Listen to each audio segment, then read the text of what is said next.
Bonsoir madame. Cela a été souligné tout au long de cette année de commémoration à Monaco, mais aussi depuis 2 jours à Paris. L'action et l'engagement du prince Albert Ier ont été largement reconnus dans de nombreux domaines, au premier rang desquels la science. Et c'est cette facette que vous avez souhaité évoquer pour lui rendre hommage.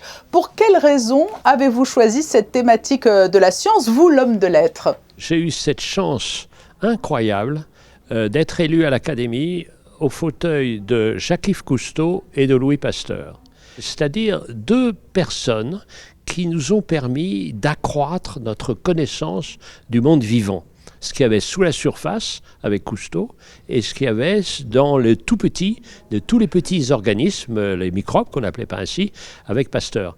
Et le prince Albert Ier, c'est exactement ça.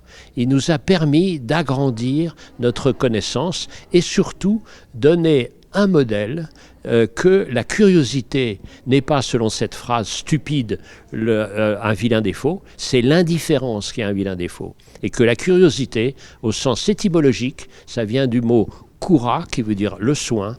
Donc la curiosité soigne le monde. Et c'est ce qu'a fait le prince Albert Ier. Et il nous a donné aussi un autre exemple, c'est qu'on pouvait mener un nombre incroyable de vies.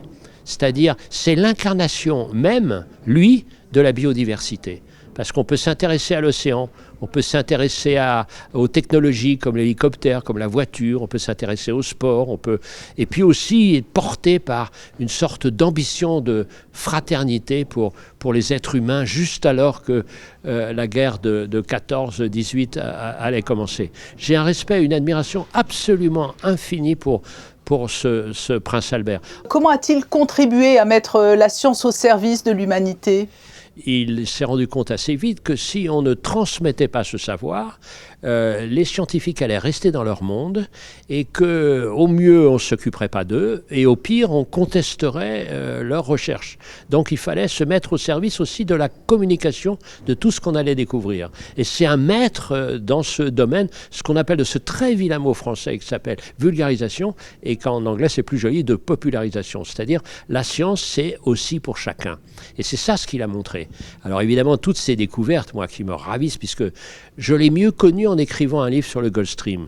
Comme je naviguais, je voulais savoir d'où venaient les courants.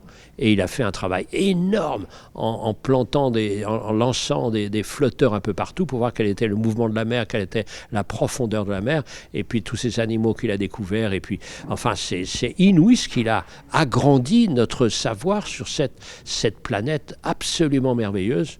Mais franchement, quand je vois qu'il y a des gens qui dépensent des fortunes dans cette idée absolument imbécile pour s'installer sur Mars, alors je veux dire qu'il y a vraiment des malades mentaux sur notre planète.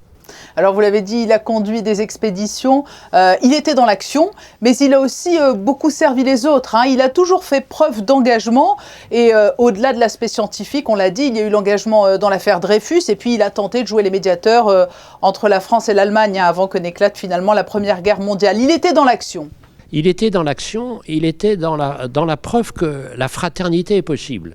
C'est-à-dire la fraternité entre l'espèce humaine et puis les autres espèces, et dans la fraternité entre humains, avec un courage incroyable et une liberté incroyable. Ce qu'il a fait pour Dreyfus, c'est quand même inouï. Ce qu'il a essayé de faire de médiation pour éviter ce suicide de l'Europe qui est la guerre de 14-18, c'est quand même incroyable.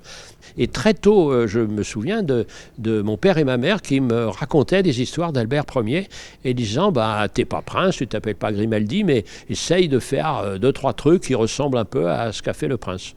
Cela aurait pu être un personnage de roman. C'est un personnage de roman vrai. Qu'est-ce que la science? C'est un roman vrai. Vous savez, moi, j'ai mis longtemps à m'intéresser à la science, mais depuis 25 ans maintenant, je suis passionné par la science. Qu'est-ce que c'est? C'est Il était une fois, mais ce Il était une fois, c'est Il était une fois la vérité. Pourquoi il était au service de la connaissance? C'est que cette connaissance allait permettre le progrès pas l'accumulation des biens. Il a été très, très vigilant là-dessus. Et donc, c'est un personnage tout à fait considérable.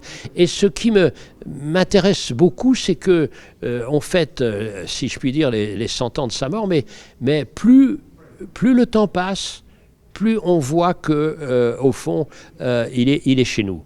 Mais alors justement, c'est ma dernière question. Vos parents, vous en avez parlé, vous l'admirez.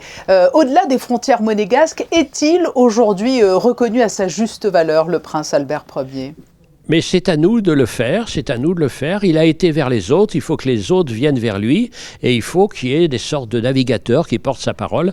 Vous savez, je suis en train de lancer une sorte de parrainage, d'adoption des classes de notre éducation nationale avec des rivières pour essayer de préserver, d'adopter, d'aimer, de comprendre ce que c'est qu'une rivière. C'est ce qu'il a fait. Donc c'est notre exemple, à nous de nous réveiller.